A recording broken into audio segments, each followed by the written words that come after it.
For the last 5 years, archaeologists have been conducting the most far-reaching investigation of the Stonehenge site ever attempted.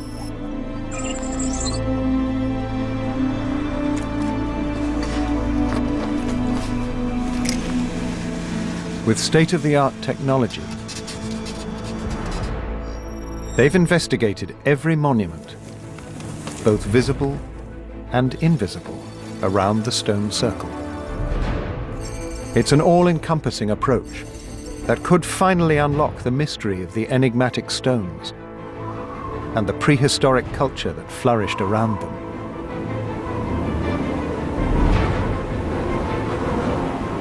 The groundbreaking work has already helped chart the first 6,000 years of the Stonehenge story.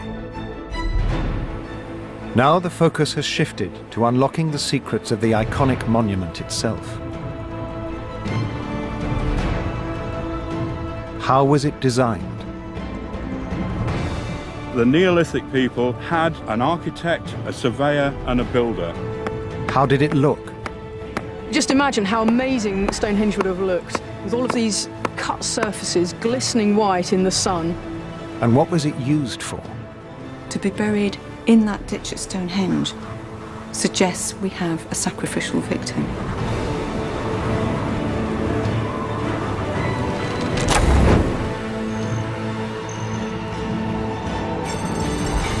An unprecedented level of new research, the latest remote sensing equipment, and fresh discoveries has produced a more detailed and revealing picture of Stonehenge and its people than ever before.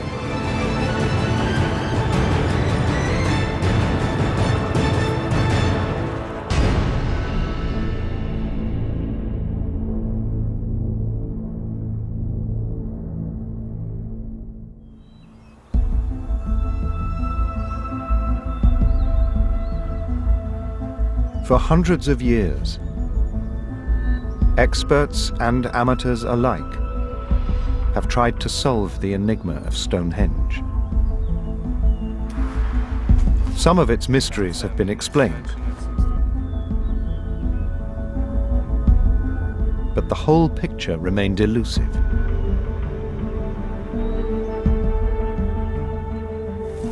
Now a group of specialists known as the Hidden Landscapes Project, led by Birmingham University and the Ludwig Boltzmann Institute in Austria, have taken a purely scientific approach to solving how Stonehenge was built and what it was used for. If you were to focus on excavation, you'd by necessity end up focusing on particular monuments and particular sites. By surveying nearly 10 square kilometres, we can actually look at the entirety of that landscape.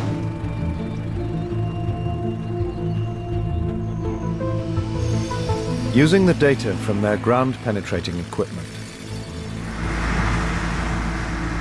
the team have created a multi-layered digital map of a 10 square kilometre area around Stonehenge.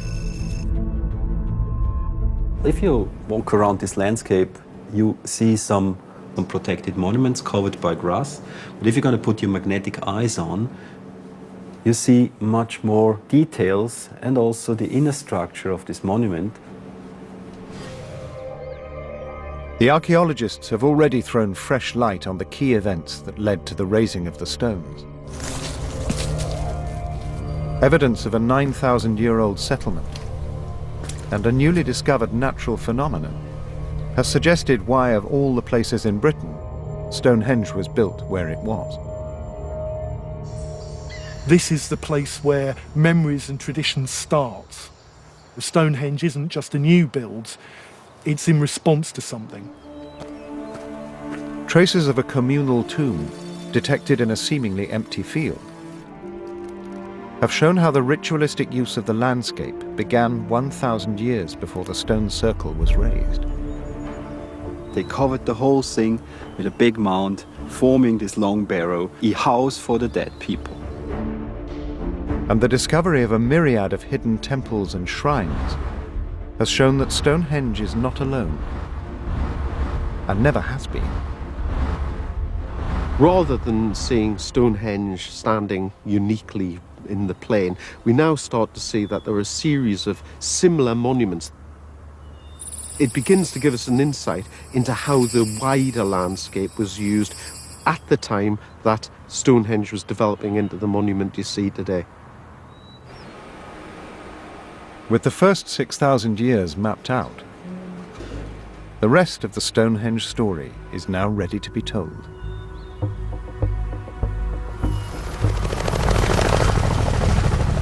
To better understand the period leading up to the raising of the stone circle, Dr. Henry Chapman concentrated on one of the largest monuments surveyed by the Hidden Landscapes Project. Lying 3 kilometres to the northeast is Durrington Walls. Its 500-metre wide circular ditch and bank make it the largest monument of its type in Britain. The Durrington Walls is a huge henge. It's dating from the middle of the 3rd millennium, round about the early stage of Stonehenge. Giant monuments like Durrington Walls were the product of emerging hierarchies who wanted to demonstrate their authority in the region. Clearly some very, very powerful people around at that time who were being able to control resources, control the labour force, to create some of the largest monuments we've ever seen. What Durrington, I think, is showing is that, although it's just that one point which we understand, it's got ramifications, I think, for the whole of the Stonehenge landscape. It was this drive to build ever more spectacular monuments that pushed the builders towards the ultimate expression of prehistoric building prowess: Stonehenge. It's possible to imagine a level of competition between different groups in southern Britain. This might be related to increasing political centralisation and order and control. It might be related to a greater sense of identity amongst the different groups that occupy the wider landscape. In that context, the construction of this extraordinary building at Stonehenge marks a kind of exponential increase in terms of the scale of the enterprise, and from the point of view of competition, very difficult to compete with. The raising of Stonehenge's megaliths began around 4,600 years ago.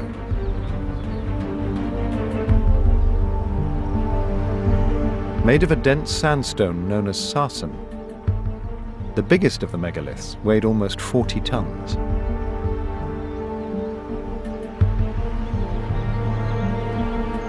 No large deposits of sarsen have been found in the vicinity of Stonehenge, and it's widely accepted that the enormous building blocks came from the Marlborough Downs, 48 kilometres to the north.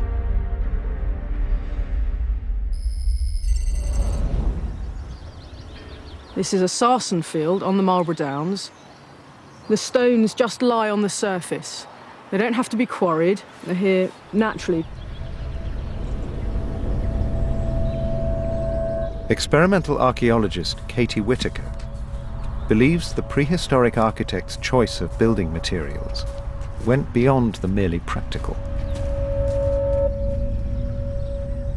Just as now it's quite strange to come across these stones lying in the landscape, it must have been very odd in the late Neolithic to just discover them. Why are they there? Where have they come from? This combination of their positions in the landscape, their texture, their surface, their strangeness, these are all qualities that may well have been significant to people in the past and may have influenced their choices to take them all the way down to Stonehenge and use them in the monument itself. At the time Stonehenge was constructed, more than 500 square kilometres of this landscape was littered with thousands of huge sarsen stones, from which around 80 of the biggest were selected for the construction of Stonehenge. Well, this is a much better example of the sort of stone that the builders needed for Stonehenge. The next question then is how to move it from here on the Marlborough Downs 30 miles down to Salisbury Plain.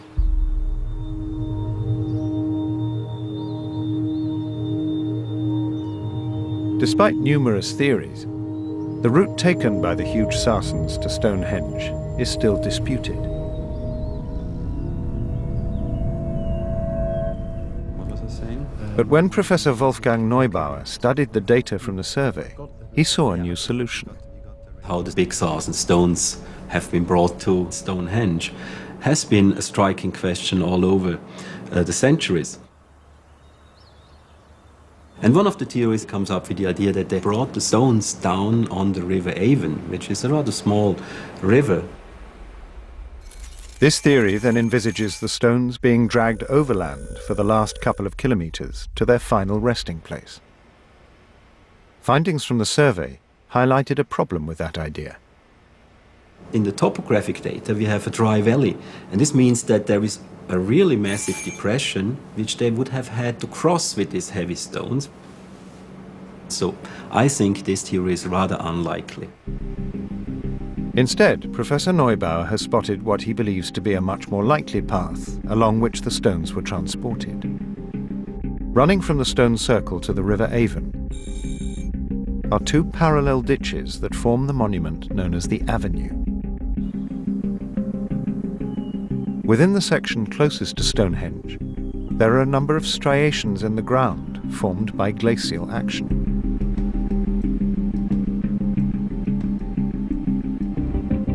The hidden landscape scans revealed that these marks extend far beyond the avenue. This scratchy pattern is rather obvious in the area of the stone circle and gets even more striking close to the Curses monument. But they also appear on the other side where the geological situation is completely different. Then they go on in the direction of the Marlborough Downs. Professor Neubauer is convinced that such a distinctive feature in the landscape would have been the most logical course for the stones. It looks very obvious to me that they took the shortest way from the Marlborough area, where the Sarsen stones actually appear sometimes on the surface, and brought them down on the direct way to Stonehenge. Even taking this direct route, it's estimated that it would have taken almost 10 years to drag all the stones to their final resting place.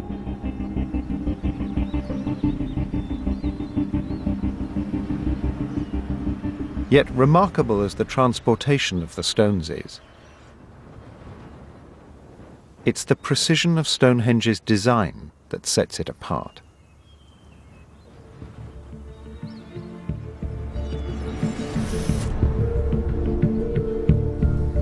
Archaeological surveyor Tony Johnson has studied its unique layout for over a decade.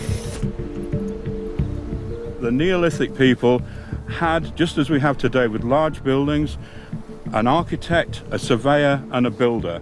And most people's idea of Stonehenge is that they just built it. Well, they didn't. And you couldn't build something like Stonehenge without a plan. Assisted by land artist Rob Irving, Johnson set out to demonstrate how the geometrical blueprint of Stonehenge was plotted using elementary surveying tools. The surveyors laid out the positions of the stones precisely, using ropes and pegs in the way that we hope to demonstrate today. An open expanse of sand provided enough space to sketch out the monument's floor plan. The beach acts as a convenient scratch pad where we can mark out lines that are easily visible to demonstrate the geometry of Stonehenge. The first step was to draw a circle with the same dimensions as Stonehenge's outer ring of megaliths. To match Stonehenge's orientation, a line was drawn bisecting the circle in the direction of the rising sun. Around this central axis, the symmetrical layout of the entire monument was plotted. Irving used elegant geometrical rules to map out the position of the stones. On the circle, we're going to mark a hexagon. each side of which is exactly the same length as the radius of the circle. And we're going to build out from there to mark those 30 points which relate to the stones at Stonehenge. In total, 5 hexagons were etched out, creating the coordinates of Stonehenge's 30 outer megaliths. So you get a better idea of where the centre of the stones were. What I'm doing is making a post-hole size imprint of where the stones would sit in the geometry of the whole thing.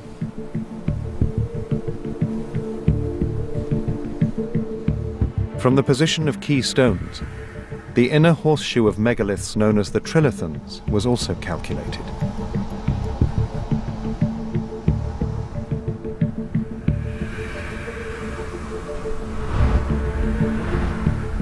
The axis of the rising sun was used as the fixed line of reference.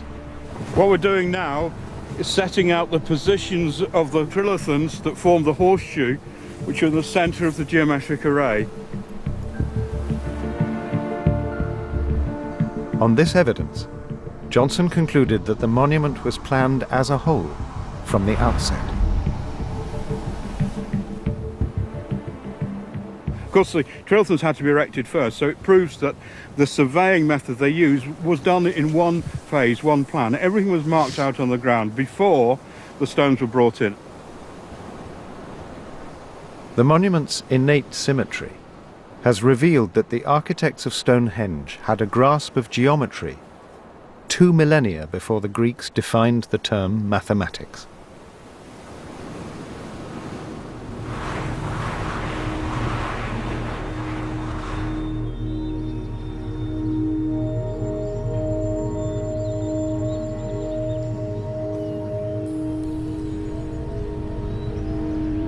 "4,600 years on, the remaining stones still stand as a powerful reminder of the skill and ambition of Stonehenge's creators." Obviously, a great deal of work went into the sizing of the stones to make sure you had the right lintels lengths to bridge the gaps, for example. And above all, the attempt to create a perfectly horizontal top of the Great Sarsen lintels. The megaliths were not simply held in place by their own weight. They were interlocked using a series of elaborate precision joints. On top of each upright, protruding tenon joints were carved to fit into mortise sockets on the underside of the lintels. The lintels themselves were carved with a groove at one end and a tongue at the other. They too interlocked. It was a meticulous construction method designed to make permanent the monument's primary function, to mark the passage of the sun. The sophistication and precision with which Stonehenge was built around this solar axis is exceptional.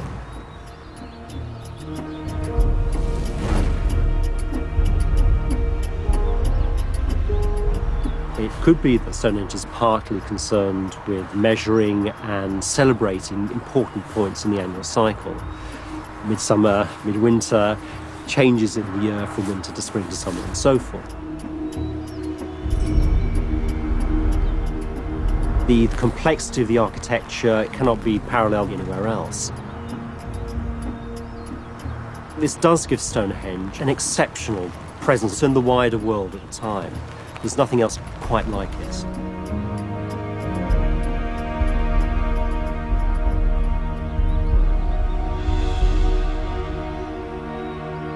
Today, only half of Stonehenge's outer circle has survived.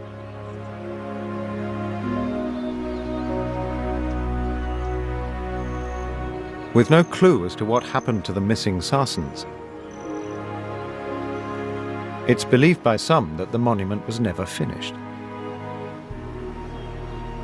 But in the summer of 2013, the rare phenomenon of a British heat wave revealed new evidence.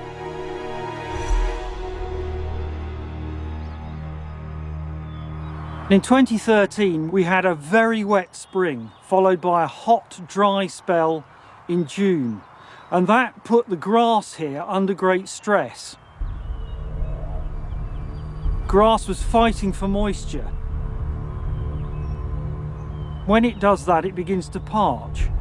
And we got a series of parch marks which showed us the positions of some stones which we'd never seen before at Stonehenge. So we had the position of stone 17 here, stone 18 here, stone 19 here, and stone 20 here.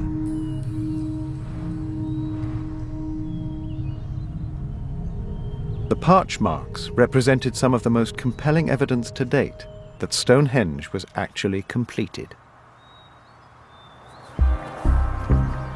To grasp how the stone circle would have looked in its heyday,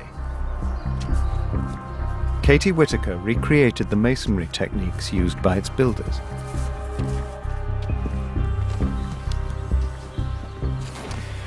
When you look at Stonehenge today, you can see that the sarsens are really quite dark greys and browns in colour, a bit like this piece of sarsen here, and that's because of the weathering that they've undergone over thousands of years.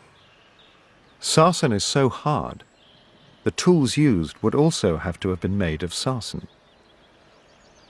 This hammerstone is made of the densest type of sarsen that you can collect. It's got a good shape, it's got a good edge here, which will help me pick away at the surface.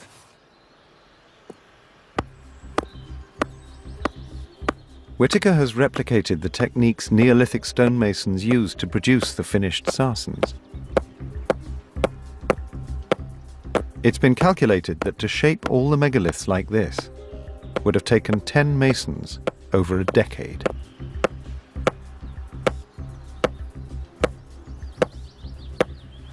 One of the things that's really noticeable about this is just how little return you get for a lot of work. Underneath the dust that's been created, there's a really tiny area that's started to change, revealing the white colour of the clean stone underneath. So just imagine how amazing Stonehenge would have looked with all of these standing stones, their cut surfaces glistening white in the sun as you approached up the slope towards the monument. Centuries of weathering have left Stonehenge's remaining megaliths dark and rough. But 4,600 years ago, with each stone freshly worked and set into place as its architects had planned, worshippers of the day would have seen Stonehenge in all its intended glory.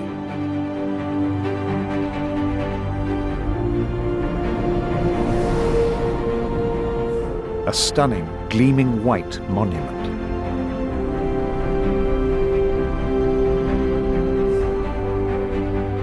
Its intricate construction, a testament to the sophistication and commitment of the people who built it. Stonehenge truly was the crowning glory of its age.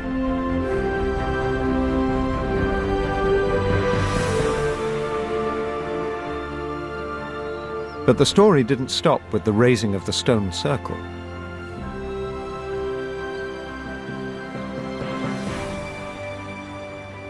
Alongside the sarsens, Stonehenge contains other megaliths known as the blue stones. Although the blue stones are dwarfed by the giant standing sarsens, the effort needed to transport them to the site was still enormous. Analysis of the rock has proved many of them were quarried from the Preseli Hills in Wales, over 200 kilometres to the west.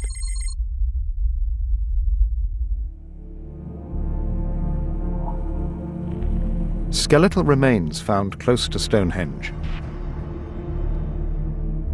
have provided a glimpse into the life of one family, dating back to the period when the blue stones were raised. The remains we see here are those of an adult male, probably in his late 30s or his 40s. Along with the man, the remains of 6 other people, including children, were found in the grave. Observed similarities in the skulls suggested they belonged to the same family. The individuals who came from here predominantly date to the time at which the blue stones were erected at Stonehenge. We undertook strontium oxygen isotope analysis on the teeth from 3 of the adults. And what we found was that they were not local to the area in which they were buried. They had originated from about 150 to 200 kilometres west of Stonehenge. This would take them into Wales, which is also the area from which the blue stones come from.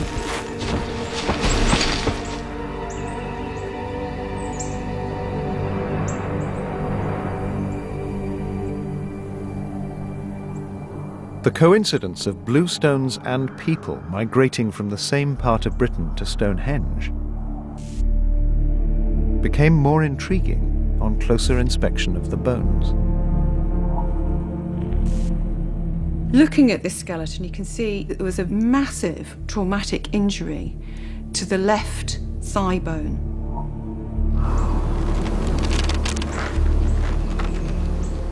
The contours have undergone a major change. If I compare this with a complete femur here, you can see just how dramatic those changes are. This is a major trauma. This is a very heavy, thick bone. It needs a pretty powerful force acting on it to break it the way it is. What causes this sort of thing in modern clinical cases is maybe a motorcyclist who is run into by a motor car. It's that kind of level of force. What you've had is a major fracture mid-shaft, which has ended up causing massive damage to that bone. This looks like it might have been a compound fracture that broke through the surface as well. But the amazing thing is, it mended, and he lived.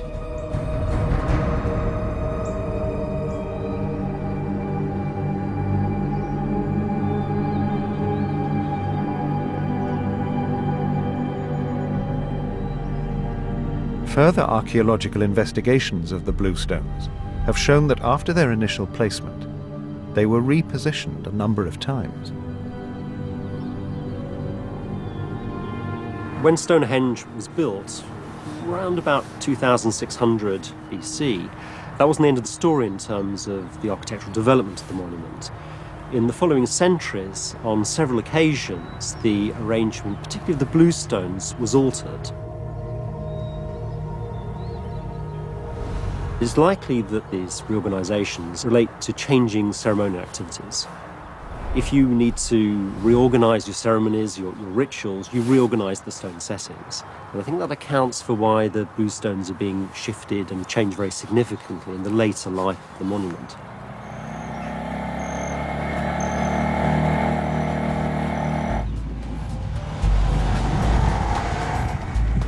To understand what motivated these changes,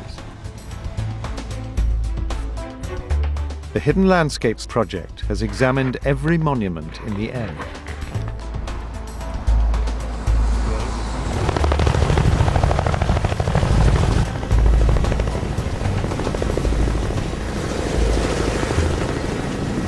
Seeing Stonehenge from above, it does reinforce that sense of the importance of looking at all of the monuments together, looking at the whole landscape rather than just the site. And that's exactly what we've been doing with the project. Identify the importance of the other monuments which are going to add and enrich our understanding of this landscape. Situated just to the north, in clear sight of Stonehenge, a collection of tombs known as the Cursus Barrow Group were constructed after the completion of the stone circle.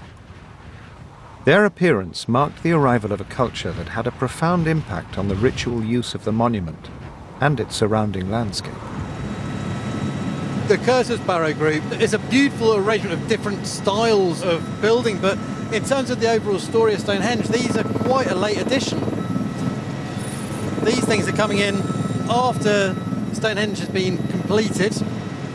We're getting new styles of burial, new styles of material, pottery, grave goods.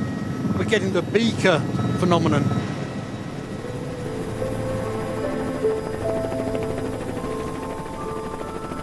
Recovered artifacts from tombs like these have given this era its distinctive name. The reason we call this period of time in prehistory the Beaker period is because of these pottery vessels. They're bell-shaped and they're normally made from local clay. They're found in graves and they're really finely crafted with these horizontal bands of incised decoration. The origin of these objects showed that Stonehenge was becoming the focal point for a new wave of continental influences. Men, particularly, are buried with weapons. And this burial comes with the typical male artefacts. He's known as the Roundway Archer because he was found with this really beautifully fashioned flint arrowhead. The shaft and the feathers would have rotted away, and so would the bow, the bowstring, and perhaps the quiver that would have held arrows. And alongside this arrowhead is the other element of the archer's kit, which is this. It's a wrist guard. It would have been attached with leather straps, and it was found on the archer's arm bone. The really exciting thing about this is that it's made of jadeite and it's not from this country. This is probably from Spain. For it to be associated with this man in this burial indicates how widely he and his community were connected and how important he was to be buried with artifacts that are this precious and this rare. From assemblages like this, we can see that people and ideas are coming into Britain from the continent, and we can see that in the decoration of the pottery. We can see that in how far away these materials are being brought, and they're being brought to the area around Stonehenge. This is a place of great significance, and influential people are coming here.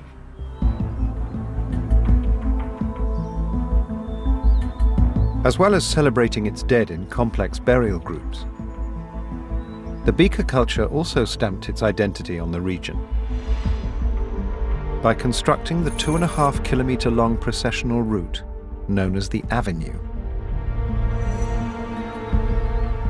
Like the rearrangement of the bluestones, the Avenue's parallel ditches appear to have controlled the passage of worshippers around Stonehenge. When the Hidden Landscapes Project surveyed an area close to the Avenue, they detected traces of another structure built to influence the movement of people. A wooden barrier, nearly 2 kilometres long.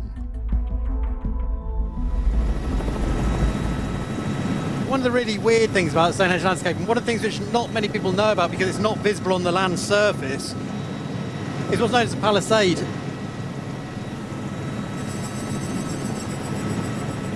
It's effectively a long fence which runs from the western side of Stonehenge and curves around towards one of the gaps in the cursus.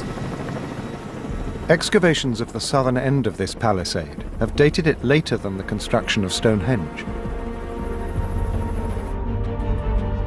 and predicted that some of its posts were as much as 7 meters tall. The palisade bisected the entire landscape.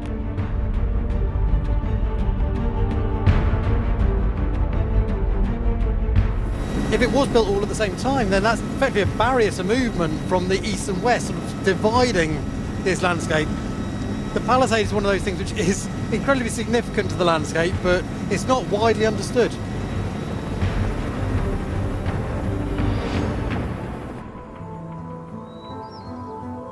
Along with the transformation of the land around Stonehenge, the Beaker period brought with it new ritualistic uses of the stone circle.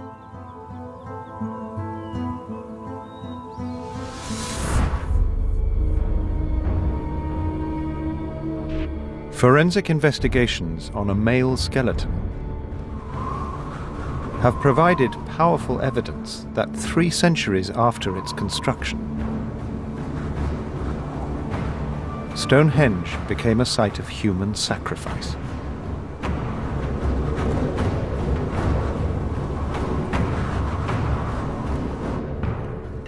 This is a really nice looking skeleton. This is in very good condition. He was buried, very unusually, in a ditch at Stonehenge. This is a very highly ritualised site, so this is quite an unusual find.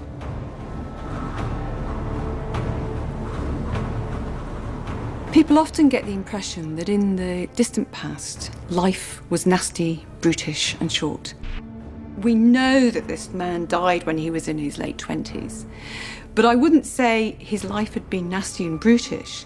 You look at him, he was a robust, muscly man of about 5'10". Tiny nicks on the man's bones show the cause of death. He was shot repeatedly with flint arrows. The location of the skeleton's burial showed this was no ordinary death. To be buried in that ditch at Stonehenge with the injuries he has suggests we have a sacrificial victim.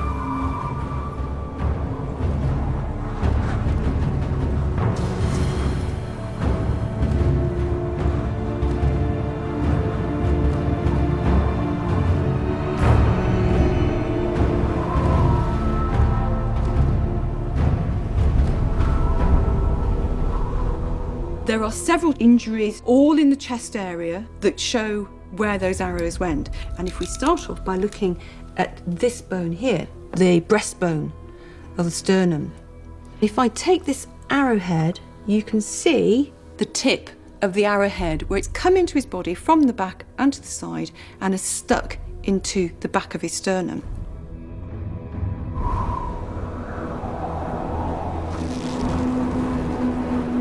In addition, we have injuries in the right side of the ribs. You can see there are 2 little marks, one here, and although this is damaged, there is also another mark there. And these are where the arrowhead has passed through between the ribs and gone straight through into the body, where it is stuck within the soft tissues.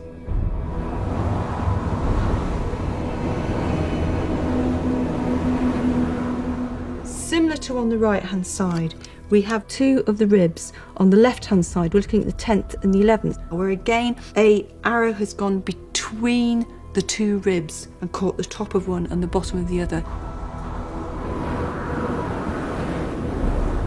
And we know that this is one of the 3 that would have killed this young man.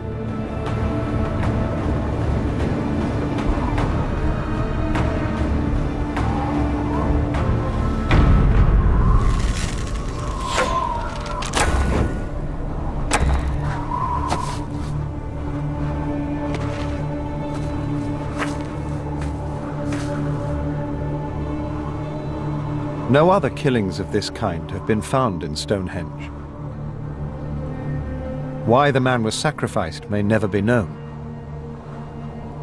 But his burial, so close to the stone circle, suggests his death was ritualistic.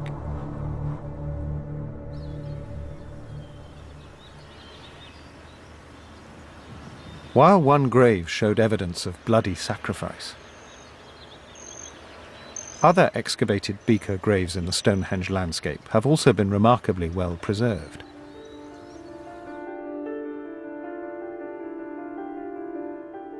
The artifacts they contained reflect the revolutionary technologies that arrived in Britain at the time. Burials from the beaker period are the first time we see metal artifacts in Britain.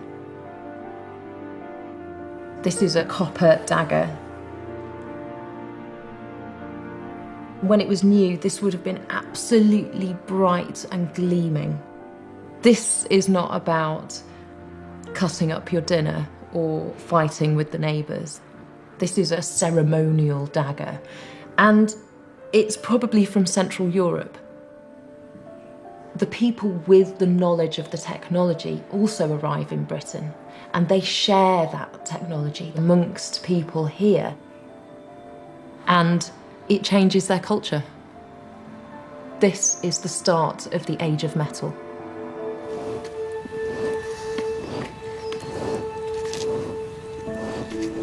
Soon after the introduction of copper, it appears that British smiths worked out the secret of making a superior metal, bronze.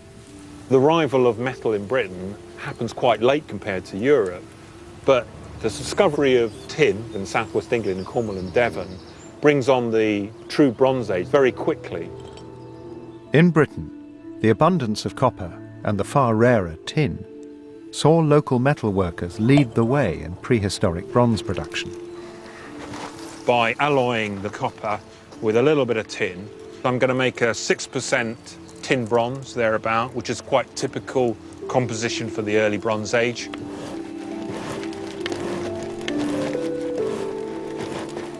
Bronze tools and weapons were far harder and more durable than anything made from copper or flint.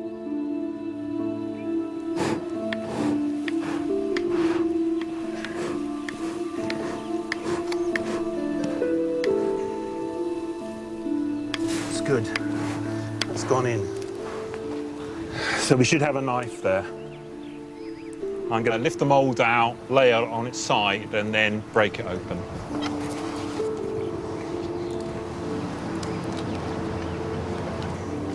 This is a moment of truth.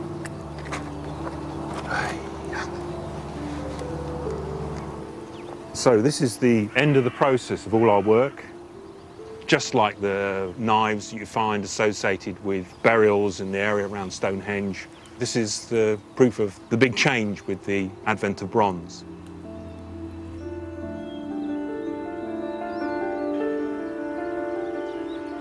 As Britain entered the Bronze Age, Stonehenge was already over 400 years old, an ancient monument in its own landscape. But as an explosion of tomb building shows, its reputation was greater than ever. There are hundreds of early Bronze Age burial mounds in the area around Stonehenge. When first built, many of them would have been gleaming white, shining mounds. These would have been seen across very large distances across the landscape. Each of these circles shows the position of a Bronze Age burial tomb. The Hidden Landscapes project has thrown new light on their complex interconnections. The geophysical survey work is allowing us to see for the first time how the obvious surviving monuments relate to others which we now can't see on the surface.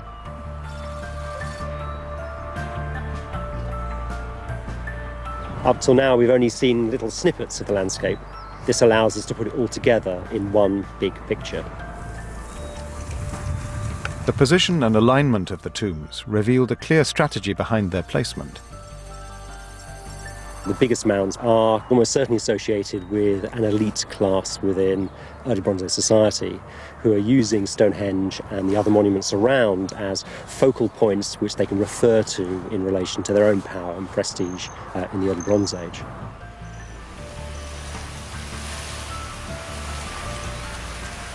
Artifacts discovered in these graves show these generations of Stonehenge people were more connected than ever before with the wider world.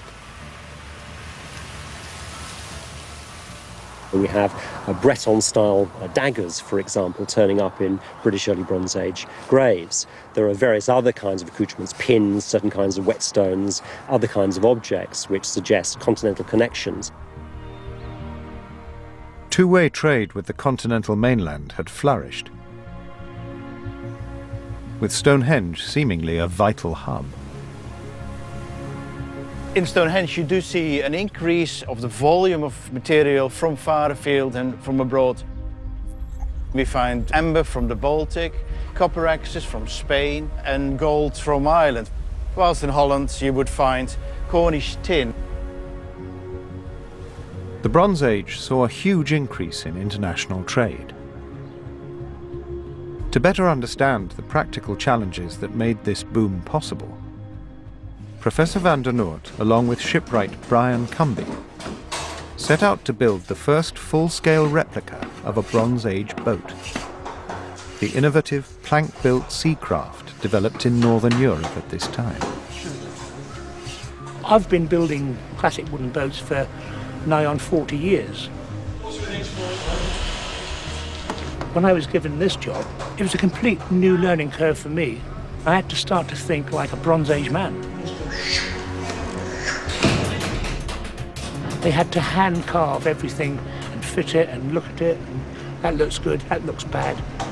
It's just a matter of building by eye all the time. The design was based on fragments of prehistoric boats discovered in Britain. The biggest challenge was how to build the craft's plank-constructed hull without nails or glue. We knew from the excavation that they used yew branches from the yew tree, withies, and this is used to tie this plank to this frame and hold the whole boat together. And we're amazed at how strong she is. We thought that would be one of the weak points of the boat, but we've been proven wrong.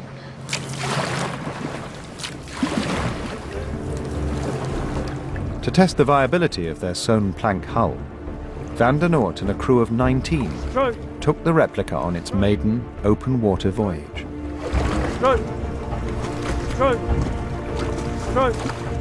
16 meters long and weighing over 5 tons, these boats were bigger and had more cargo capacity than any craft built before.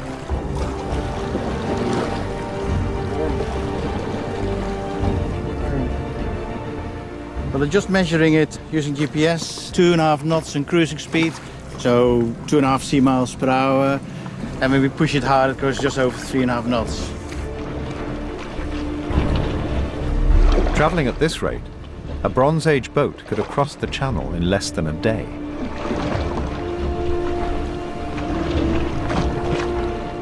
By mastering the use of planks instead of hollowed-out tree trunks or animal hides, Bronze Age shipbuilders had made a huge leap forward. She could probably take about 7 tons of cargo, but I think they'd carry livestock, people, and tin ingots. Van der Noort's wider research on Bronze Age trade has identified prehistoric Britain's special role. How Britain fits in that picture of these Bronze Age networks is really access to tin, which is a rare metal, but you need it for making bronze objects. And I think that is the critical valuable that Britain adds into this European network. At the heart of Britain's commerce was Stonehenge. Lots of archaeologists have come up with this idea that Stonehenge has become a kind of central place, a place of power. And it may well have been that if you were in Germany and you wanted gold and tin from Cornwall, that you had to go through the people who we now have found buried in Stonehenge.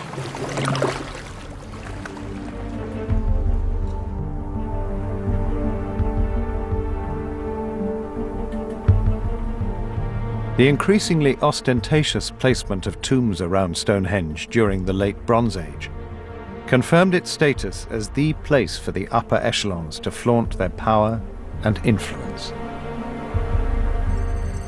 The burial mounds built in between about 2000 and 1700 BC appear to be in position not only for wider communities to see, but perhaps more importantly for competitor groups to see from other vantage points. We might imagine a kind of political landscape here, where the elites are jockeying for prime position. Funeral events would have served as opportunities for expressing the power of the dead individuals, but also the power of the groups conducting the funerals. But they were not just expressing their power within the community. They were also celebrating their wealth, because excavated from some of these high-status tombs has come a remarkable amount of gold. This absolutely exquisite artefact was discovered in the Bush Barrow in 1808. The Bush Barrow is about half a mile away from Stonehenge and on a direct alignment with the most sacred central area of the monument. It's been dated to around 1950 BC. The piece itself is known as a lozenge. It's almost pure gold. And across the whole of it, there are geometrical designs of parallel lines and diagonal zigzags. And it's perfectly executed. The level of workmanship and the amount of gold in this lozenge indicate that this person was incredibly high status, perhaps a chief, perhaps a senior priest.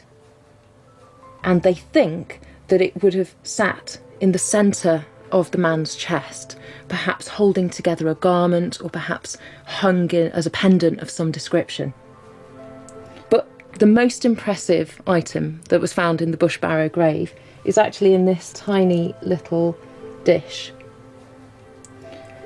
These are some of the estimated 140,000 tiny gold studs that were placed into the handle of a bronze dagger that was found in this Bush Barrow grave. At ultra-high levels of magnification, some of the intricately worked studs can still be seen embedded in fragments of wood from the handle.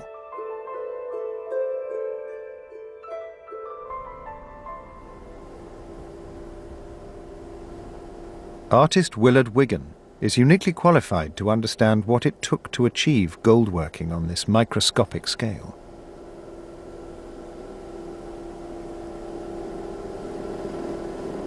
Wigan is the world's preeminent nanosculptor, a niche market where smaller is better. I'm actually producing something that's smaller than a full stop in a newspaper.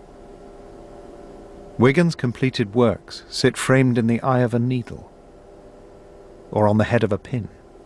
Because I'm working on this molecular scale, you have to hold your breath. I'm actually working between the pulse beat.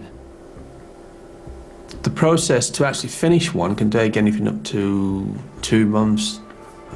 Things are going to go wrong, you're going to lose pieces. Something will bend up and it'll turn into a little catapult and then what you've been working on for 4 weeks is gone. Based on his own skills, Willard has figured out the techniques the ancient gold workers must have used. I would say 2 fine pieces of gold twisted and rolled. If you look here, you can see where it's twisted and flattened off. I cannot see an adult doing that because your eyesight starts to deteriorate even at 21. It would have to be a child that's done that. Even when aided with modern technology, Willard grasped the difficulties of making a gold stud on this scale. They probably found a way of slicing the gold into very fine fragments by perhaps using a piece of flint, and then you'd get these shavings of gold would come off.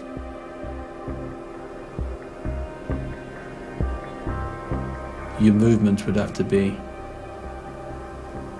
very, very fine, so I'm twisting one that way and one the opposite way.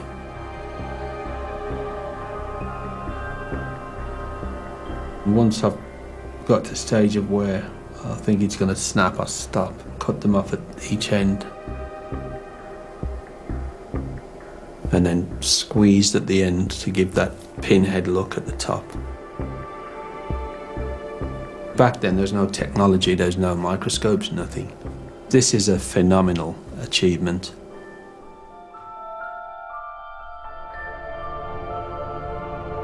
More prehistoric gold objects have been found in the region surrounding Stonehenge than anywhere else in Britain.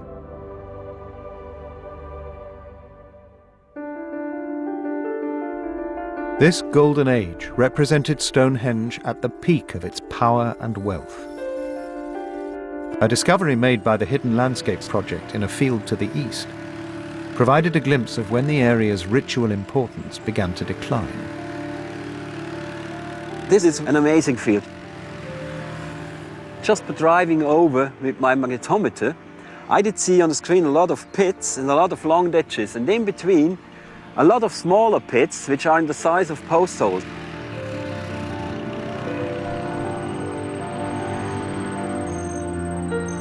From the shape and distribution of the features, Professor Neubauer recognized the telltale footprints of prehistoric buildings.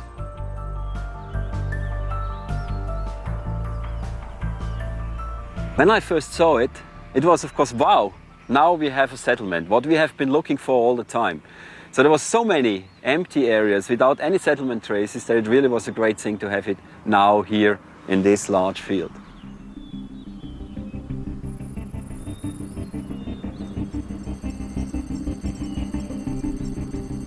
The evidence of everyday life encroaching into areas previously held sacred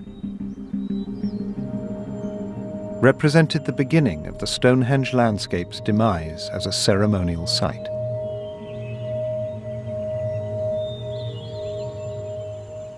By 1500 BCE, all monument building had stopped, and the area was broken up into farmlands.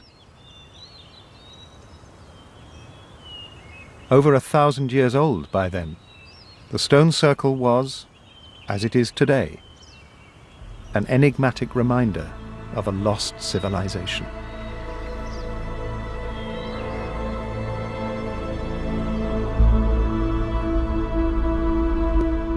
'21st century technology, underpinned by hard archaeological evidence, has revolutionized the understanding of Stonehenge. As we start to see our results in relation to other people's results and so on, we've got as complete a picture as we can ever have, I think, of the entire landscape. We're reinventing Stonehenge for this generation. By peeling away the land, the archaeologists have rewritten the 10,000-year-old story of the sacred site. From its origins as a hunting ground to its rise as a ceremonial arena.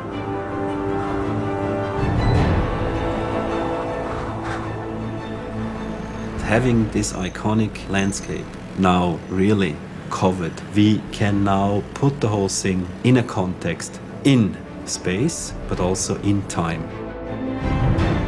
The vast array of data has provided new scientific insight into the pre-planning, construction, and use of the stone circle, forever dispelling the myth of its seclusion. Just as significantly, the discoveries have placed Stonehenge at the very heart of a fast-evolving and dynamic culture. This is the story of Stonehenge.